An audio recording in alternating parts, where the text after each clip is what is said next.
ആ ഇന്ന് നമുക്ക് ഏതൊക്കെ സ്കെയിൽ ഉണ്ട്. അപ്പോൾ സ്കെയിൽ ഡെവലപ്മെന്റ് ആണ് ടോപ്പിക്ക്. അപ്പോൾ അത് 2 വീഡിയോ ആയിട്ട് ഇന്ന് ഏതൊക്കെ സ്കെയിൽസ് ഉണ്ട് എന്നൊരു വീഡിയോ, നാളെ അതെങ്ങനെ ഡെവലപ്പ് ചെയ്യാറുണ്ട്. അപ്പൊ 4 സ്കെയിലുള്ളത്. ഏറ്റവും ആദ്യം നോമിനൽ സ്കെയിൽ, പിന്നെ ഓർഡിനൽ സ്കെയിൽ, പിന്നെ ഇന്റർവെൽ സ്കെയിൽ, പിന്നെ റേഷ്യോ സ്കെയിൽ. ഈ SPSS ഇന്റർവെൽ സ്കെയിലിന് റേഷ്യോ സ്കെയിലിനെയും കൂട്ടിയിട്ട് സ്കെയിൽ എന്ന് വിളിക്കാം. അപ്പൊ ഇത് വളരെ ഇമ്പോർട്ടന്റ് ആണ്. ഇത് മനസ്സിലാക്കിയാൽ നമുക്ക് ക്വസ്റ്റ്യൻസ് ഉണ്ടാക്കാൻ പറ്റുള്ളൂ. നോമിനൽ സ്കെയിൽ ആളുകളുടെ പേര്, അത് നോമിനൽ സ്കെയിലാണ്. സ്ഥലങ്ങളുടെ പേര് നോമിനൽ സ്കെയിലാണ്. അതുപോലെ ജില്ലകളുടെ പേര് നോമിനൽ സ്കെയിൽ. അപ്പൊ അങ്ങനെയുള്ളതൊക്കെ നോമിനൽ സ്കെയിൽ. അപ്പൊ അവിടെ ഒരു സ്റ്റാറ്റിസ്റ്റിക്കൽ സിഗ്നിഫിക്കൻസ് ഒന്നും അതിലില്ല. അടുത്ത ഓർഡിനൽ സ്കെയിൽ. അവിടെ ഒരു ഓർഡർ ഉണ്ട്, ഒരു സീക്വൻസ് ഉണ്ട്.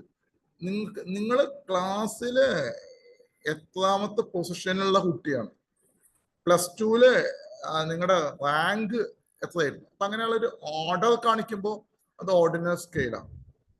അടുത്ത സ്കെയില് ഇന്റർവെൽ സ്കെയിൽ.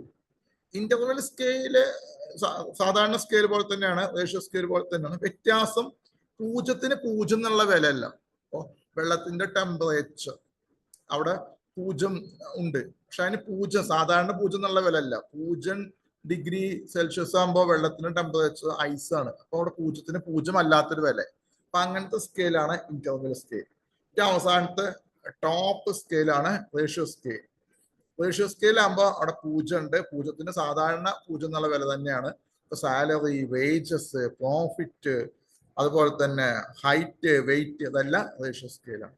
അപ്പൊ ഇതാണ് അതിൻ്റെ ഒരു തിയററ്റിക്കൽ ആയിട്ടുള്ള ആശയങ്ങൾ. പക്ഷെ നമുക്ക് വേണ്ട റിസർച്ചിൽ ലിക്കഡ് സ്കെയിൽ അതേത് സ്കെയിലാണ്. പല പാരാമെട്രിക് ടെസ്റ്റിലും ഇന്റർവെൽ സ്കെയിലോ റേഷ്യോ സ്കെയിലോ വേണം. സ്കെയിൽ എന്ന് SPSS അടിച്ചു കൊടുക്കണം. ലിക്കഡ് സ്കെയിൽ ശരിക്ക് തിയററ്റിക്കൽ ആയിട്ട് സംസാരിച്ച അത് ഓർഡിനൽ സ്കെയിലാണ്. പിന്നെ എങ്ങനെയാണ് ലിക്വിഡ് സ്കെയിൽ വെച്ച് അനോവ ചെയ്യാൻ പറ്റുക, പിന്നെ എങ്ങനെയാണ് ലിക്വിഡ് സ്കെയിൽ വെച്ച് മൾട്ടിപ്പിൾ റിഗ്രഷൻ ചെയ്യാൻ പറ്റുക, പിന്നെ എങ്ങനെയാണ് ലിക്വിഡ് സ്കെയിൽ വെച്ച് സ്ട്രക്ചറൽ ഇക്വേഷൻ മോഡലിംഗ് ചെയ്യാൻ പറ്റുക.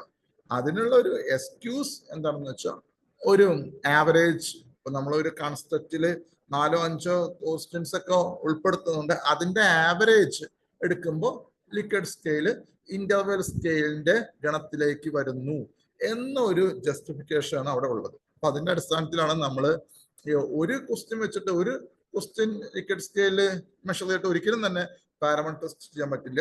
ഒരുപാട് ക്വസ്റ്റ്യൻസിന്റെ ആവറേജ് എടുക്കുമ്പോൾ അത് കണ്ടിന്യൂസ് സ്കെയിലേക്ക് വരുന്നു, അത് ഇന്റർവൽ സ്കെയിലേക്ക് വരുന്നു, പാരാമീറ്റർ ടെസ്റ്റ് ചെയ്യുക എന്നുള്ള ജസ്റ്റിഫിക്കേഷൻ ഉള്ളത്. ഓക്കെ.